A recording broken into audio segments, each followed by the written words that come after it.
Is my dream of many years to see my current favorites like Koepka, like Fowler. Those are guys that I love. Justin Thomas, Jordan Spieth. I follow them like crazy. But now to see the guy that I idolized for 20 years battling it out with them and winning a Masters, it's a dream scenario, again, for the PGA Tour.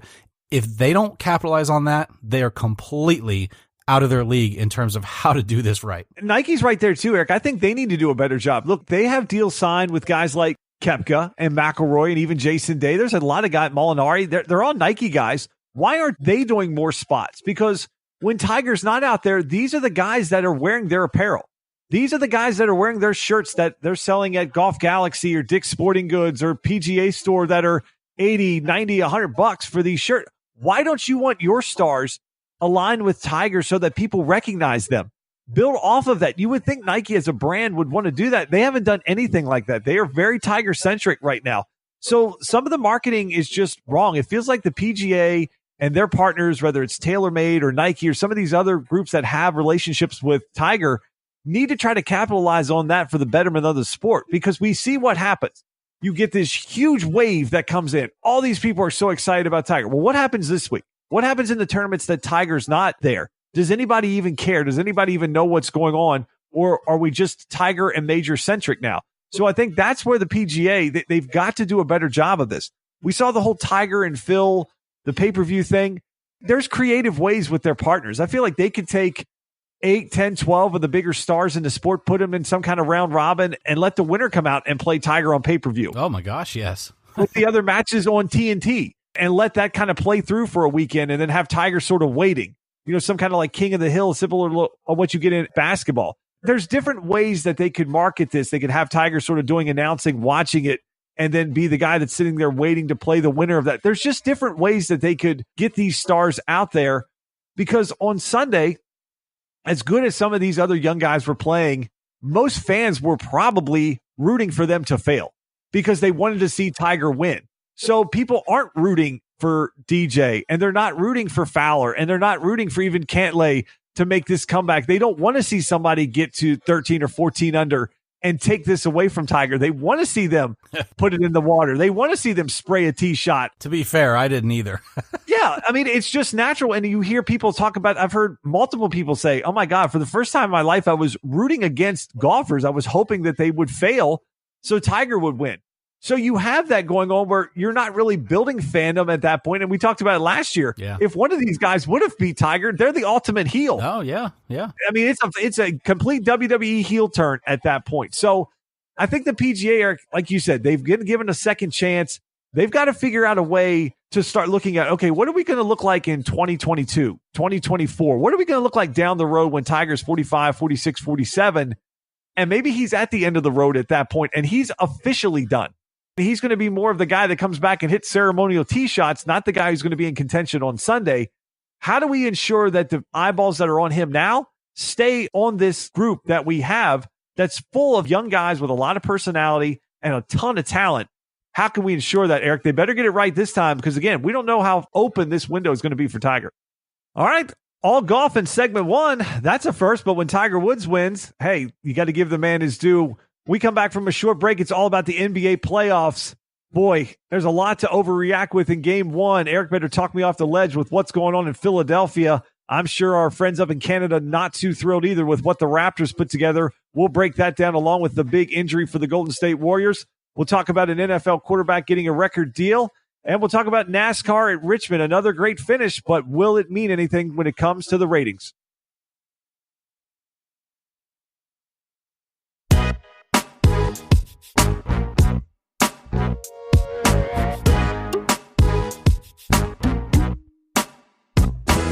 All right, Eric, we finally have made it to the NBA playoffs. That last few weeks of the NBA season, that thing just seemed to drag on forever. It felt like everybody had sort of sealed their fate except for the 8th seed in the East. Everybody else in the West felt like they had clinched weeks ago. So we're finally into the NBA playoffs. Thank God the Sixers won on Monday night, because you would have had to talk me off the ledge, or you would have done a lot of editing with the explicit content I would have brought after watching what Philly put together on Saturday. But, Eric, these playoffs, if they teach us anything, it's, even though there is this desire as a fan to overreact to what we see, the NBA playoffs really, especially game ones of series, you just can't do it because there's just so many differences in the game from the start of a series to sort of how that series is going to play itself out. And Philly is the perfect example of that. They look awful in game one, and then they come back and they're just letting the Nets hang around, letting the Nets shoot 50+% from the three-point line in the first half of game two on Monday night. And then all of a sudden they go crazy in the third quarter, score 51 points and annihilate the Nets, and everybody's resting their starters with 10 minutes to go in the fourth quarter. So what are we to make of this Philly team? Because I feel like we've talked about them a lot. They've had a ton of injuries. They've changed this lineup multiple times, and they've really only played, I believe, 10 games together coming into this playoff series because of the amount of injuries to different guys resting in and out of the lineup. So is this just this unit not being used to playing together, or are there deeper concerns here with this Philly team that really we've been documenting all year? What concerns me the most, Justin, is the maturity. The way that they were acting in game one, it appeared to me that they were completely looking past the Nets. That was a huge disappointment to me, and I was kind of right there with you, especially because we talk about the Sixers a lot due to the fact that we're both fans of that team.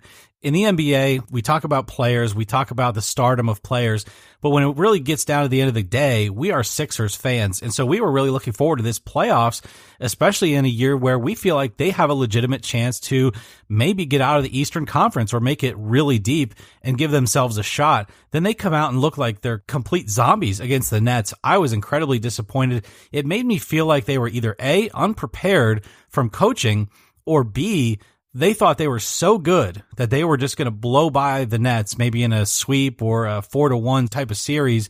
And when you go down 0-1 at home, that's unacceptable. Guys, you don't understand what's at stake here. You can get knocked out in the first round of the playoffs if you come out on the floor and have an attitude like that. Justin, they looked lethargic, and I was extremely disappointed, and I'm right there with you. Thankfully, I don't have to talk you off the ledge because it's going to be hard to talk you off of a ledge when I'm standing right next to you. Yeah, you'll be pulling me off the ledge with you. Maturity, that's a great way to put it because there's a ton of immaturity on this Sixer team, and it was on full display in game one, during the game, right at the end of the game, and then after the game. So you have everything you documented during the game. Then you have Amir Johnson pulling out his cell phone for some reason. Now, look, I know he said his daughter was sick, but if your daughter is that sick that you feel the need to bring your cell phone and break an NBA rule onto the bench, why the hell are you there? Go be with your daughter. You are not even going to get playing time. Now that they have Boban, unless like 5 guys get hurt, nobody is putting Amir Johnson into the game. Even as bad of a coach as Brett Brown is, he's probably not going to use you. So stay at home with your daughter or leave your damn cell phone in the locker room. It's that simple.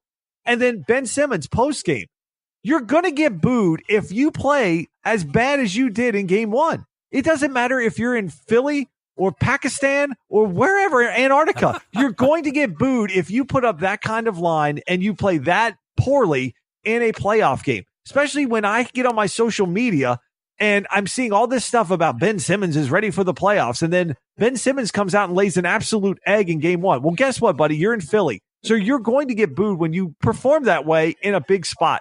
Again, we talked about Ben Simmons so much last year that this guy has so much potential, but he's got to get to the summer and fix his shot. I don't know what he worked on, but I think his shot somehow got worse. So I don't think he worked on that at all. And you just see what teams do, Eric.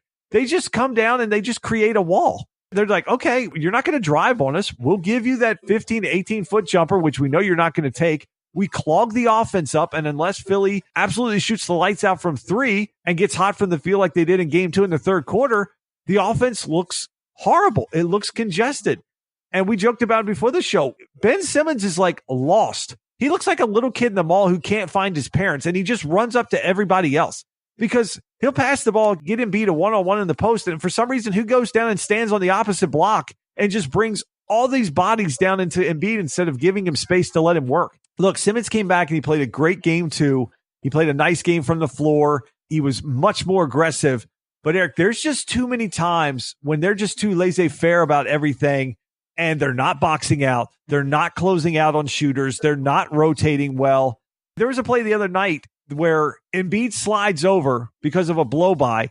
Sixers have 2 guys down low. Ben Simmons completely misses boxing out one net player who gets an offensive rebound and a putback on a good defensive effort by Embiid that gets foiled because two guys, mainly Simmons, do nothing.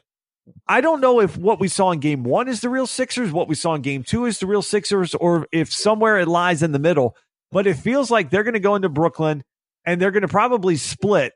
And then it's going to be a best of three series where the Sixers are going to have two games at home.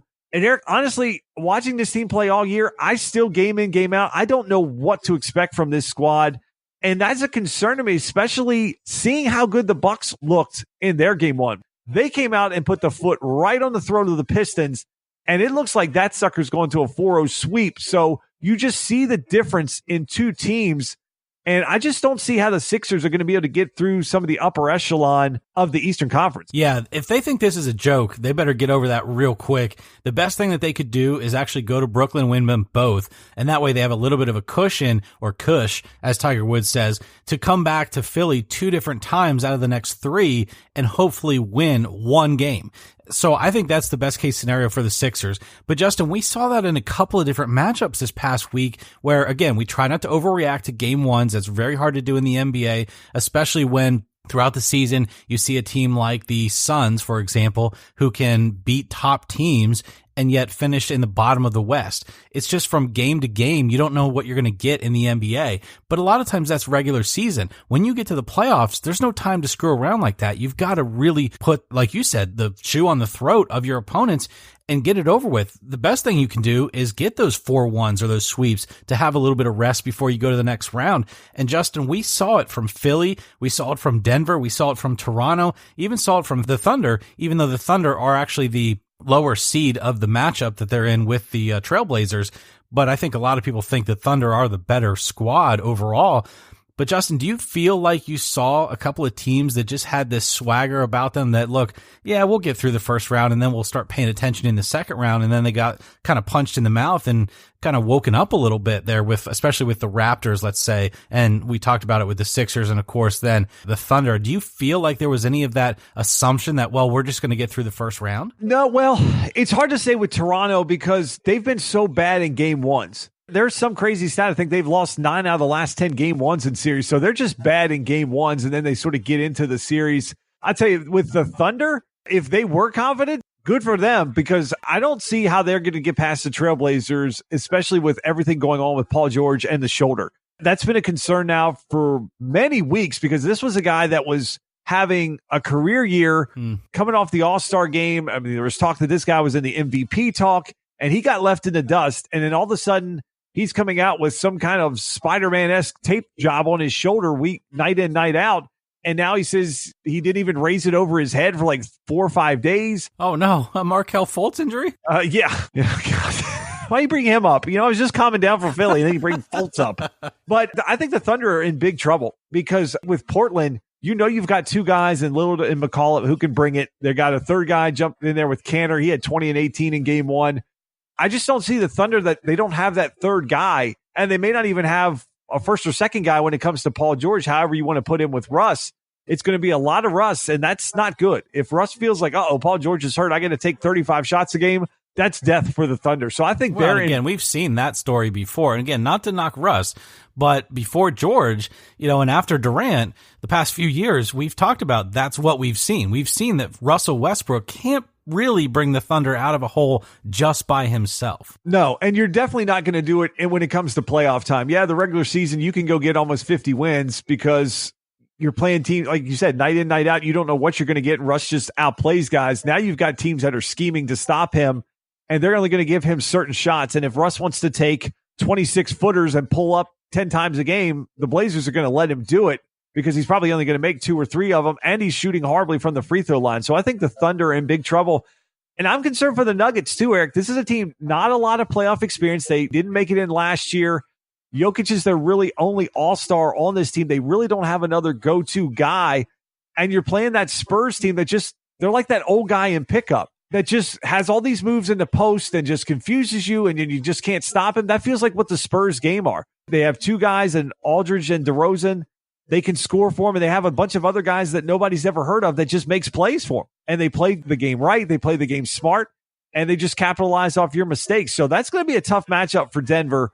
They're playing right now as we record on Tuesday night. So this is a game they better win, because if they get down 2-0 at home and then they have to go